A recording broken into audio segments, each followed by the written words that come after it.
Right, ఇక డిబేట్కి వెళ్దాం. డిబేట్లో పార్టిసిపేట్ చేస్తున్నారు ప్రముఖ రాజకీయ సామాజిక విశ్లేషకులు సీనియర్ జర్నలిస్ట్ ఉప్పాల్ లక్ష్మణ్ గారు అండ్ అలాగే బీజేపీ నాయకులు ఆచార్య గారు అండ్ బీఆర్ఎస్ నాయకులు శుభ్రత్ పటేల్ గారు మనతో జాయిన్ అవుతున్నారు. నమస్కారం అండి ముగ్గురికి. నమస్కారం. సో లక్ష్మణ్ గారు, ముందు మీతో స్టార్ట్ చేస్తాను. 10 ఏళ్ల క్రితం కనుక మనము ఈ ఒపీనియన్ పోల్స్ ఇవన్నీ చూస్తే దాదాపుగా 70-80% ఖచ్చితత్వంతో ఉండేవి. కానీ ఇప్పుడు చూస్తే నాకు తెలిసి 40-50% వరకే వాటిపైన క్రెడిబిలిటీ ఉంది, వాటిని నమ్మొచ్చు అనేటువంటి ఒక ఉద్దేశానికి, ఒక అభిప్రాయానికి వచ్చేసారు. అంటే ఎందుకంటారు ఈ డ్రాప్ అవుట్కి ప్రధాన కారణం ఏంటి? మెథడాలజీ లోపం ఉందంటారా, లేదు అని అంటే బయాస్డ్ ఫండింగే దీనికి కారణంగా ఎలా చూడాలి?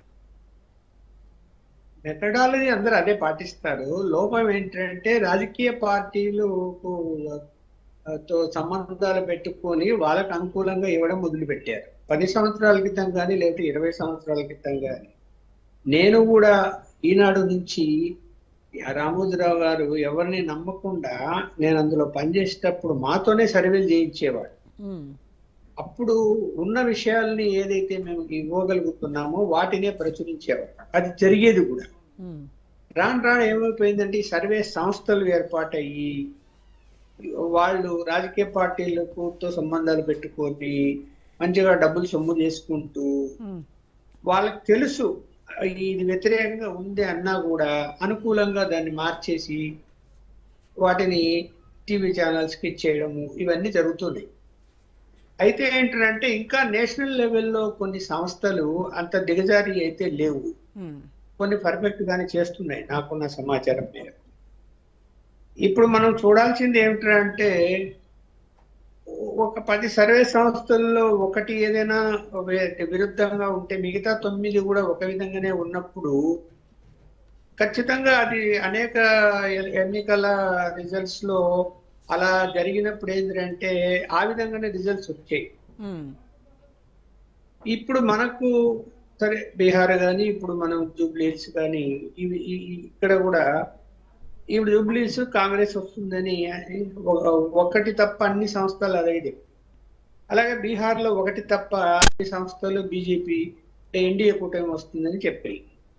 సర్వే ఎలా ఉంటుందంటే ఇప్పుడు మనం ఒక పోలింగ్ కేంద్రానికి వెళ్తాం, వెళ్ళినప్పుడు లైన్ లో నిలబడుకొని వాళ్ళు ఓట్లు వేస్తూ ఉంటారు. వేసిన తర్వాత తిరిగి ఇంటికి వెళ్ళిపోయేటప్పుడు మనం ఆ పోలింగ్ కేంద్రాల దగ్గర కాకుండా కొంచెం డిస్టెన్స్ దూరంలో నిలబడి వాళ్ళు వస్తూ ఉంటే వాళ్ళతో మాటలు కలిపి ఎవరికి ఓటేశారు అనేటువంటి విషయాన్ని అడుగుతారు. కొంతమంది చెప్పరు, చెప్పమని వెళ్ళిపోతారు. కొంతమంది చెప్పరు, కొంతమంది చెప్తారు. అయితే తీసుకునేటప్పుడు ఏంటంటే లైన్ లో ఉంటూ ఒక 10 మంది లోపల నుంచి ఒక 2-3 నిమిషాలు బయటకు వస్తారు కదా, ఆ 10 మందిలో ఒక్కరినే అడగాలి, ఎవరో ఒకరిని. మళ్ళా నెక్స్ట్ 10 మంది వచ్చినప్పుడు అందులో ఒకరిని అడగాలి.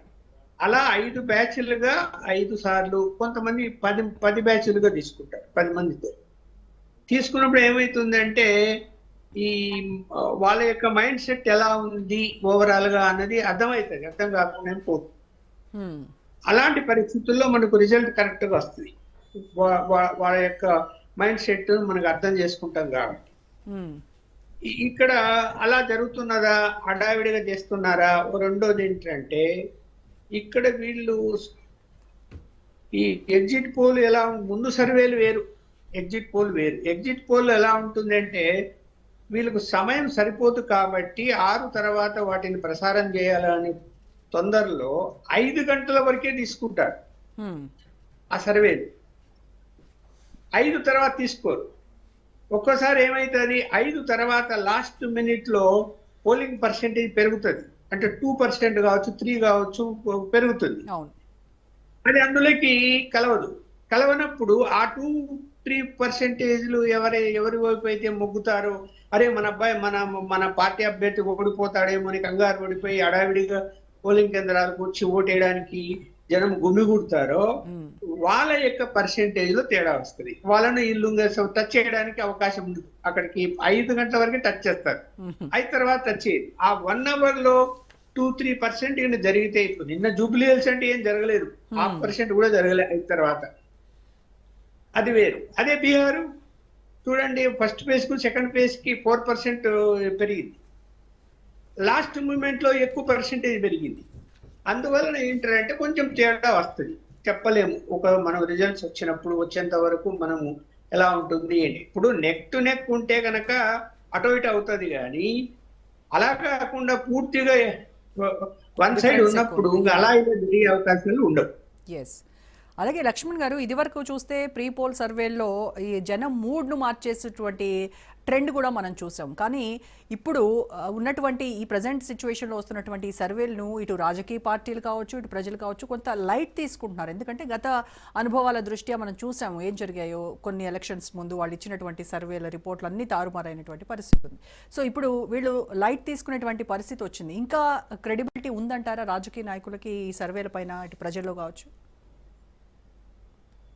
ఉంది, లేకుండా ఏం పోలేదు. ఇప్పుడు చెప్పాను కదా, వాళ్ళ పార్టీ వాళ్ళు ఎంగేజ్ చేసిన వాటి మీద కాకుండా కొన్ని సర్వేల మీద అవి కరెక్ట్ గానే వస్తూ ఉంటాయి కాబట్టి వాటి మీద నమ్మకం ఉంది రాజకీయ పార్టీ, లేకుండా ఏం పోలేదు.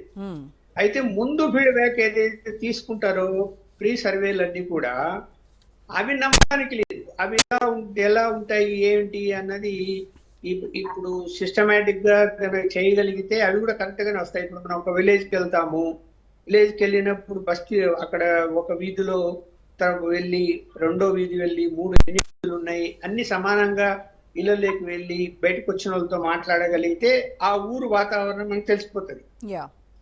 అంత ఓపిక ఇవాళ లేదు. అలా వెళ్లకుండా ఫోన్ల మీదనే. ఇప్పుడు ఈ ఫోన్లు వచ్చిన తర్వాత, అప్పట్లో మేము చేసినప్పుడు మొబైల్ ఫోన్లు ఉండేవి కాదు, ఇప్పుడు ఫోన్లు వచ్చాయి కాబట్టి ఈ ఫోన్ల ద్వారానే ఫోన్లు చేస్తారు. ఆ విలేజ్ లో ఒకడు ఉన్నాడంటే వాడికి ఫోన్ చేస్తారు.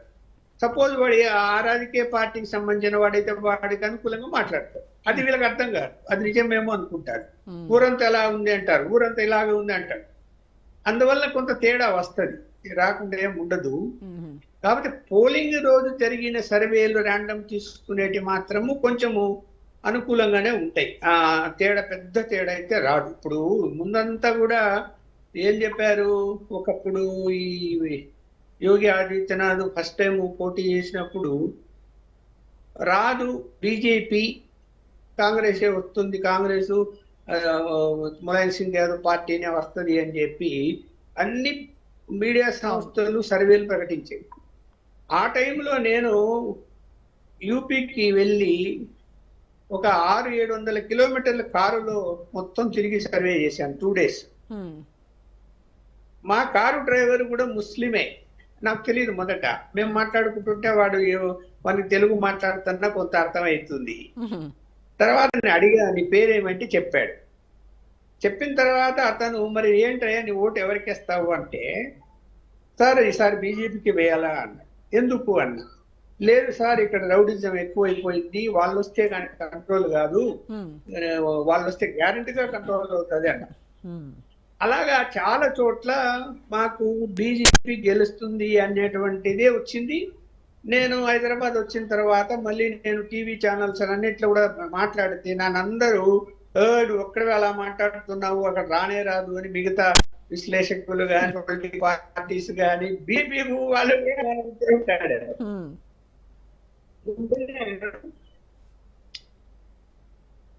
ఇక్కడ